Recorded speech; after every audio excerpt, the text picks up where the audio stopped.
Hello friends, good morning. Shri IG शिक्षण संस्थान उच्च माध्यमिक विद्यालय कुशालपुरा में मैं पारस राज सिरवी आपका हार्दिक स्वागत करता हूं। जैसा कि हमारा एक टॉपिक चल रहा था कि अम्ल, क्षार व लवण, उसी चैप्टर को आज कंटिन्यू करते हुए उसका सेकेंड पार्ट हम बना रहे हैं। तो आप सभी, अगर आपको वीडियो अच्छा लगे तो प्लीज़ लाइक, शेयर और सब्सक्राइब भी करना, ठीक है। तो चले, हमने अम्ल, क्षार और लवण वाला चैप्टर स्टार्ट किया था, जिसमें हमने पहले वीडियो में अम्ल और क्षार के बारे में डिटेल से जानकारी का अध्ययन कर लिया कंप्लीट। आज हम उस चैप्टर को आगे बढ़ाते हुए इसी टॉपिक को कंटिन्यू कर रहे हैं पीएच स्केल से, ठीक है। तो देखो, पीएच स्केल पहले तो पीएच स्केल होता क्या है, इसकी खोज किसने की और ये किस टाइप से होता है। तो देखें, पीएच स्केल की खोज सर्वप्रथम सोरेनसन ने की थी। किसने की? सोरेनसन ने, ठीक है। पीएच स्केल की खोज सोरेनसन नामक वैज्ञानिक ने की थी, ठीक है। अब देखो, पीएच स्केल में इस पीएच का फुल फॉर्म होता है, पी का मतलब होता है पावर और एच का मतलब होता है हाइड्रोजन आयन, ठीक है। पीएच स्केल का पूरा नाम होता है पावर ऑफ हाइड्रोजन आयन, ठीक है। तो हमने अभी तक दो पॉइंट नोट किए हैं कि पीएच स्केल है, इस पीएच स्केल की खोज सोरेनसन नामक वैज्ञानिक ने की थी और पीएच स्केल में पी का मतलब होता है पावर और एच का मतलब होता है हाइड्रोजन। मतलब पीएच का फुल फॉर्म है पावर ऑफ हाइड्रोजन आयन, ठीक है। या इसी का दूसरा हम नाम बोल सकते हैं, इसी को कह सकते हैं पावर ऑफ पोटेंशियल आयन, ठीक है। ये भी पीएच स्केल का नाम है, ठीक है। तो ये दो पॉइंट आपको नोट कीजिए। पीएच स्केल का फुल नेम है पावर ऑफ हाइड्रोजन आयन या दूसरा नाम है पावर ऑफ पोटेंशियल आयन। तो देखो, अब ये पीएच स्केल होता क्या है इसको देखते हैं, ठीक है। तो देखो, ये पीएच स्केल एक टाइप का स्केल ही होता है। ये स्केल है, मान लो, ठीक है, पीएच स्केल। इस पीएच स्केल में 0 से 14 तक के मान अंकित किए होते हैं। कितने मान? 0 से 14 तक के मान अंकित किए हुए होते हैं, ठीक है। अब देखो, ये 0 से 14 के बीच में एक मध्यवर्ती अवस्था और होती है, जिसे हम कह सकते हैं शांत। क्या कह सकते हैं? शांत। अब देखो, इसको समझो। पीएच स्केल में कोई पदार्थ अम्लीय है या क्षारीय है, इसके द्वारा पता लगाया जाता है, ठीक है। कोई पदार्थ अम्लीय है या क्षारीय है, कोई पदार्थ अम्लीय है या क्षारीय है, इस चीजों का पता लगाने के लिए पीएच स्केल काम में ली जाती है, ठीक है। तो देखो, पीएच स्केल में 0 से 14 तक का मान अंकित किए हुए होते हैं और बीच में एक अवस्था होती है 7, ठीक है। अब इस 7 जो अवस्था होती है ना, इसे कहते हैं उदासीन। क्या कहते हैं? उदासीन। ये कौन सी अवस्था होती है? उदासीन, ठीक है। अब समझने वाली बात है कि इस पीएच स्केल में 0 से 7 के बीच में जो भी पदार्थ होंगे वे सब होंगे अम्ल। क्या होंगे? अम्ल। समझ रहे हैं ना? आप देखो कैसे। जैसे हमने दही में कौन सा अम्ल होता है? लैक्टिक अम्ल होता है। दही में कौन सा अम्ल होता है? लैक्टिक अम्ल होता है। दही में कौन सा अम्ल है? लैक्टिक अम्ल। अब इस दही में लैक्टिक अम्ल है, हमें पता है कि यह अम्ल है। क्या है? अम्ल है। तो इसका मान, पीएच मान कहाँ आएगा? 0 से 7 के बीच में आएगा, ठीक है। नींबू भी हो सकता है, दही भी हो सकता है, फॉर्मिक अम्ल, बिच्छू के डंक, मेथेनोइक, वो भी सब कुछ अम्ल इसी श्रेणी में आएंगे। मतलब इनका पीएच मान हमेशा 0 से 7 के बीच में होगा। मतलब जितने भी अम्ल होंगे उनका पीएच मान 0 से 7 के बीच में आएगा, ठीक है।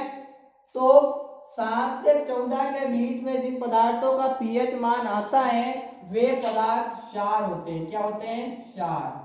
ठीक है, यहां तक समझ में आया क्या? अम्ल को हम कह सकते हैं इंग्लिश में एसिड, ठीक है, क्षार को कहते हैं बेस और उदासीन को कहते हैं न्यूट्रल। ठीक है, मैं अभी तक आपको ये पॉइंट बता रहा हूं कि पीएच स्केल है, इस पीएच स्केल में 0 से 14 तक के मान अंकित किए हुए होते हैं, जिनमें 0 से 7 के बीच में जो भी पदार्थ आएंगे वे सभी अम्ल होंगे और 7 से 14 के बीच में जो भी पदार्थ आएंगे वे क्षार होंगे। और जिन पदार्थों का पीएच मान 7 आता है वे पदार्थ सभी उदासीन होंगे। उदासीन का मतलब है कि वे पदार्थ न तो अम्ल है और न ही क्षार है। उदासीन अवस्था का मतलब है ये पदार्थ न तो अम्ल है और न ही क्या है? क्षार। ठीक है, ये न्यूट्रल है, उदासीन है, क्योंकि इनका पीएच मान 7 है। अब उदासीन पदार्थ है तो इनके दो एग्जाम्पल भी आपको याद करने हैं। एक है शुद्ध जल, एग्जाम्पल में क्या है? शुद्ध जल, प्योर वाटर जो हम पीते हैं वो, उस शुद्ध जल का पीएच मान हमेशा 7 होता है। कितना होता है? 7। मतलब यह न तो अम्ल है और न ही क्षार है, न तो अम्ल है और न ही क्षार है। ठीक है, दूसरा एग्जाम्पल हम देखते हैं यहाँ पर। दूसरा एग्जाम्पल लेते हैं हम आसूत जल का। किसका लेते हैं? आसूत जल, जिनका उपयोग बैटरी बनाने में किया जाता है। इनका पीएच मान भी 7 होता है। मतलब ये भी क्या है? उदासीन है। ठीक है, उदासीन है मतलब न तो अम्ल है न ही क्षार है। जो हम पानी पी रहे हैं वो एक उदासीन पेय पदार्थ है, मतलब उसमें न तो खट्टापन है न ही उसमें कड़वापन है। ठीक है, तो इन पीएच मान का, इसका पीएच मान 7 होता है और वैसे ही आसूत जल का पीएच मान भी 7 होता है। ठीक है, अब जितने भी अम्ल आएंगे उनका मान 0 से 7 के बीच में होगा और जितने भी क्षार होंगे उनका मान 7 से 14 के बीच में होगा। ठीक है, आप देखते हैं आगे कुछ पॉइंट के रक्त का पीएच कितना होता है, मूत्र का पीएच कितना होता है, शराब का पीएच कितना होता है। तो देखो 4 पॉइंट लिखता हूं मैं, एक रक्त का,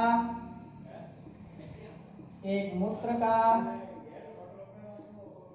एक शराब का और एक है लार का, जो हमारे मुख में स्लेवा ग्लैंड द्वारा स्रावित होती है। तो देखो रक्त का पीएच मान होता है 7.4। रक्त का पीएच मान कितना होता है? 7.4। मूत्र का पीएच होता है 6। ठीक है, शराब का पीएच मान होता है 2.8। शराब का पीएच मान कितना होता है? 2.8। लार ग्रंथि का पीएच मान होता है 6.5 और एक और याद कीजिए, दूध का, मिल्क का पीएच मान होता है 6.4। ठीक है, मतलब ये बहुत इंपॉर्टेंट पीएच मान है, इनका एग्जाम में प्रश्न पूछा जा सकता है। भाई हमारे शरीर में जो रक्त है लिक्विड कनेक्टिव टिश्यू, ठीक है, रक्त को क्या कहते हैं? लिक्विड कनेक्टिव टिश्यू है, तरल संयोजी ऊतक है। इस रक्त का पीएच मान 7.4 होता है। मतलब देखो ये पीएच स्केल है, इसमें 0 से 14 तक के मान अंकित होते हैं। इनके बीच में एक मध्यवर्ती अवस्था 7 होती है। हमने बताया कि 7 में जो भी पदार्थ होंगे वे सब उदासीन होंगे। तो देखो ये रक्त है, इस रक्त का पीएच मान कितना है? 7.4 है।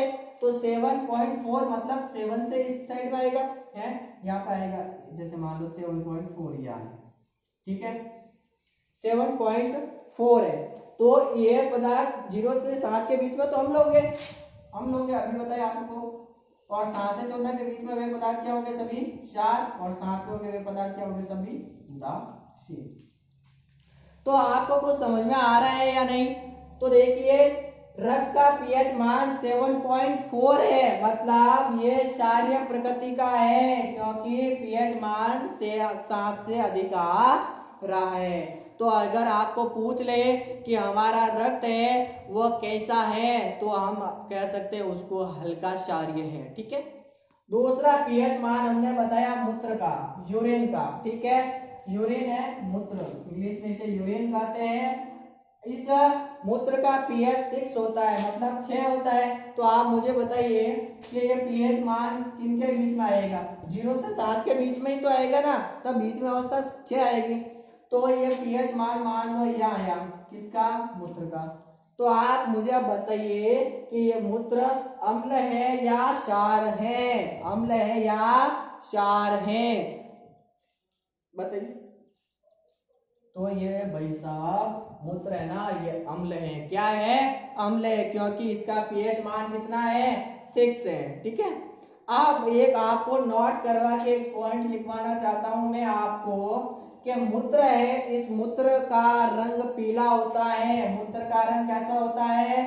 पीला होता है। तो पीला किसके कारण होता है? तो मूत्र में एक वर्णक पाया जाता है, एक पिगमेंट पाया जाता है। इस पिगमेंट का नाम है यूरोक्रोम वर्णक। क्या है? यूरोक्रोम वर्णक। यूरोक्रोम वर्णक बहुत इंपॉर्टेंट क्वेश्चन है। मूत्र में यूरोक्रोम वर्णक पाया जाता है, इस कारण मूत्र का रंग पीला होता है। अब आप मुझे बताइए कि हमारे शरीर में जो रक्त होता है उस रक्त का लाल रंग किस वर्णक की उपस्थिति के कारण होता है? आप कमेंट बॉक्स में मुझे ये कमेंट करके बताएंगे। और उसी प्रकार सेकंड क्वेश्चन आपका है कि हरे पेड़ पौधों की पत्तियों में जो क्लोरोफिल वर्णक होता है उसके कारण पत्तियों का रंग हरा तो होता है, लेकिन आप मुझे ये बताएंगे कि क्लोरोफिल में कौन सी धातु होती है। ठीक है। तो आपको ये समझ में आ गया कि मूत्र है, इस मूत्र का पीएच 6 होता है, ये अम्लीय प्रकृति का है और ये पीले रंग का होता है। और पीला रंग किसकी वजह के कारण होता है? किसकी वजह से होता है? यूरोक्रोम वर्णक की उपस्थिति के कारण होता है। दूसरा पॉइंट, शराब। शराब का पीएच मान 2.8 होता है, 2.8। तो आप मुझे बताइए कि शराब है, इसका पीएच मान 2.8 है, तो मतलब यही आएगा, 0 से 7 के बीच में ही तो आएगा क्योंकि 2.8 पीएच है। तो यहाँ मान लो 2.8 है शराब का पीएच। ठीक है। तो आप बताइए कि शराब अम्लीय है या क्षारीय है? तो आप आसानी से बता सकते हैं कि यह अम्लीय है क्योंकि इसका पीएच मान 2.8 होता है। और हमने पढ़ा है कि 0 से 7 के बीच में जो भी पदार्थ होंगे उनका पीएच मान 0 से 7 के बीच में जो भी पदार्थ होंगे उनका पीएच मान अम्ल होंगे पदार्थ। ठीक है। तो शराब अम्लीय प्रकृति की होती है। अब देखो एक चीज आपको बता रहा हूं कि जो आदमी शराब पी के ड्राइविंग कर रहे हैं, ठीक है, गाड़ी चला रहे हैं, ट्रक चला रहे हैं, बस चला रहे हैं, तो उनकी जांच करने के लिए जो पुलिस वाले एक चीज का यूज करते हैं, मतलब एक ऐसी चीज होती है उनके पास, कुछ ऐसी चीज होती है। ठीक है। जैसे मान लो आप हैं और आपके फ्रेंड से कहीं बर्थडे पे गए और आपने वहां पर ऐश मौज की पार्टी की, ड्रिंक कर लिया थोड़ा सा और वापस आ रहे थे, तभी हमें रास्ते में मामा जी मिल गए। कौन मिल गए? मामा जी। तो बताया मामा जी ने कि इधर खड़ा हो, बता। वो मशीन लेके हमने चेक किया तो पता चला कि साला ड्रिंक किया हुआ है। क्या किया हुआ है? ड्रिंक। तो उन्होंने पूछा कि सर आपको कैसे पता चला? कि ये जो मशीन है ना ये बताती है। क्या बताती है? कि तू शराब पिया हुआ है या नहीं है। तो एक भाई साहब थे, उन्होंने पूछ लिया कि सर इस मशीन का नाम क्या है? तो इस मशीन का नाम सर ने बताया श्वास विश्लेषक यंत्र। श्वास विश्लेषक यंत्र। ठीक है। मतलब मैं आपको ये कहना चाह रहा हूं कि शराब पीकर जो ड्राइविंग करते हैं उन लोगों का पता लगाने के लिए जो पुलिस द्वारा प्रयुक्त किया जाता है यंत्र, उसका नाम है श्वास विश्लेषक यंत्र। यह यंत्र भी इस पीएच स्केल पर कार्य करता है और ये बताता है कि पिया हुआ है या नहीं पिया हुआ है पीएच मान के आधार पर। इसके पश्चात लार का पीएच मान भी 6.5 है तो यही आएगा। ठीक है, तो ये भी क्या है, अम्ल है। जो हमारे शरीर के जो मुख होता है ना, मुख, उसमें लार ग्रंथियां पाई जाती है। स्लेवा ग्लैंड, वो स्लेवा का स्त्रवण करती है जो भोजन को पाचन में सहयोगी करता है। ठीक है, भोजन निगलने में भी सहायता करता है। लार भोजन में मिल जाती है तो भोजन अच्छी तरह से बोलस में मिक्स हो जाता है। ठीक है, ये भी है। दूध, जो हम दूध पीते हैं ना, उस दूध का पीएच मान भी 6.4 होता है।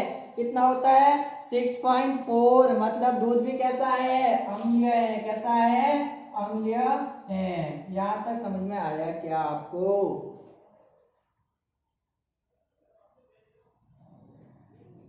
आप देखो, जो हमारा शरीर भी है ना, वो भी पीएच इस रेंज में कार्य करता है।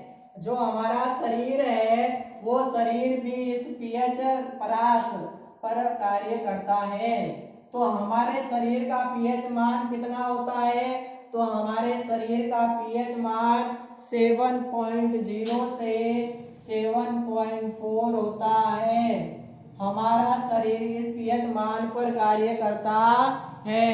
हमारा शरीर मतलब अपनो, थारो, सबरो। ठीक है, पीएच मान, ठीक है, कितना है? 7.0 से 7.4। ठीक है, अब इसका एक इंपॉर्टेंट टॉपिक चल रहा है, वह है अम्लीय वर्षा, एसिडिक रेन।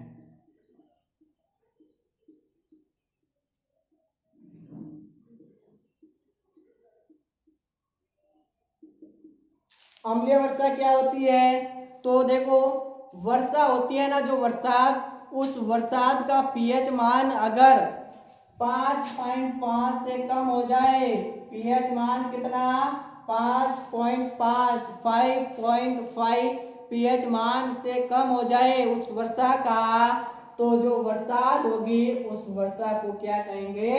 अम्लीय वर्षा, एसिडिक रेन। मतलब वर्षा के जल का पीएच मान 5.5 से कम होता है तो इसे अम्लीय वर्षा कहेंगे।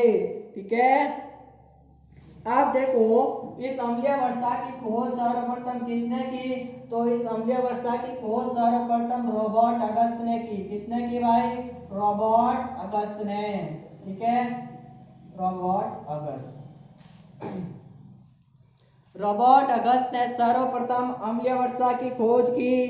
ठीक है, अम्लीय वर्षा की खोज की। इस अम्लीय वर्षा को कई नामों से जाना जाता है। जैसे एक प्रचलित नाम है, इसे पत्रों का कुष्ठ रोग कहते हैं। पत्रों का कुष्ठ रोग कहते हैं। पत्रों का कुष्ठ रोग कहते हैं।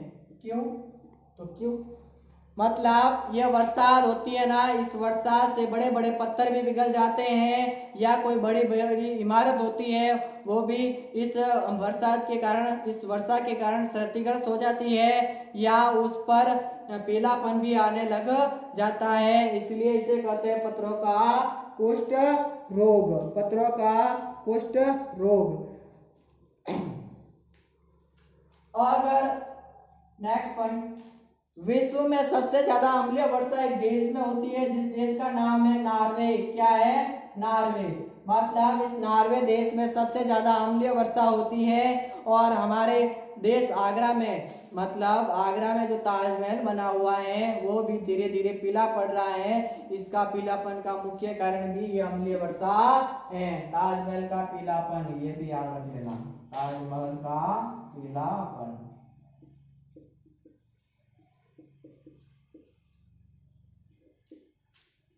ताजमहल का पीलापन भी अम्लीय वर्षा के कारण ही होता है। आज की क्लास यहीं खत्म करते हैं। Thank you.